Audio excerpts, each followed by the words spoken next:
പ്രിയ പ്രേക്ഷകർക്ക് സീരിയൽ ന്യൂസിലേക്ക് സ്വാഗതം.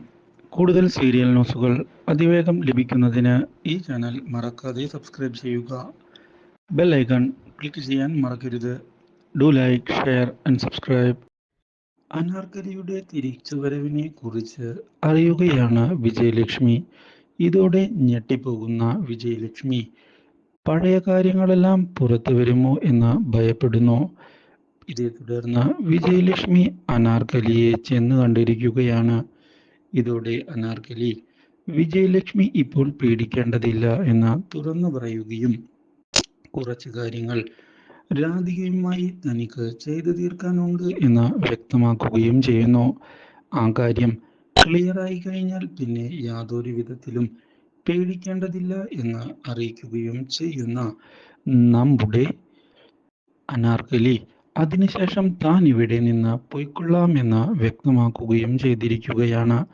പക്ഷേ ഇതിനിടയിലാണ് നമ്മുടെ അനാർക്കലിയെ ഞെട്ടിച്ചുകൊണ്ടുള്ള വഴിത്തിരിവുകൾ ഉണ്ടാകുന്നത്. അനാർക്കലി രാധികയാണ് ബിസിനസ്സിൽ ചതിച്ചത് എന്നുള്ള കാര്യം ഗീതുവിനോട് തുറന്നു പറയാൻ തയ്യാറാവുകയും തന്നെ ഈ കേസിൽ കുടുക്കിയത് കൊണ്ട് മാത്രമാണ് പ്രതികാരത്തിനായി താൻ ഇവിടേക്ക് വന്നത് എന്ന് വ്യക്തമാക്കുകയും ചെയ്യുന്നു. ഇതോടെ അനാർക്കലിയെ സഹായിക്കാൻ താൻ തയ്യാറാണ് എന്ന് വ്യക്തമാക്കുകയാണ് നമ്മുടെ ഗീതു. പക്ഷേ ഇതേ സമയം അനാർക്കലിയെ ഒതുക്കുന്നതിന് വേണ്ടിയുള്ള പുതിയ കൂട്ടുകെട്ട് രാധിക ഉണ്ടാക്കുകയും അനാർക്കലിയെ വീണ്ടും ജയിലിലേക്ക് കൊണ്ടുപോകുന്നതിന് വേണ്ടിയുള്ള നീക്കങ്ങൾ തുടങ്ങുകയും ചെയ്യുന്നു. പക്ഷേ ഇതേ തുടർന്നാണ് രാധികയെ ഞെട്ടിച്ചുകൊണ്ടുള്ള പുതിയൊരു വഴിത്തിരിവ് ഉണ്ടാകുന്നത്.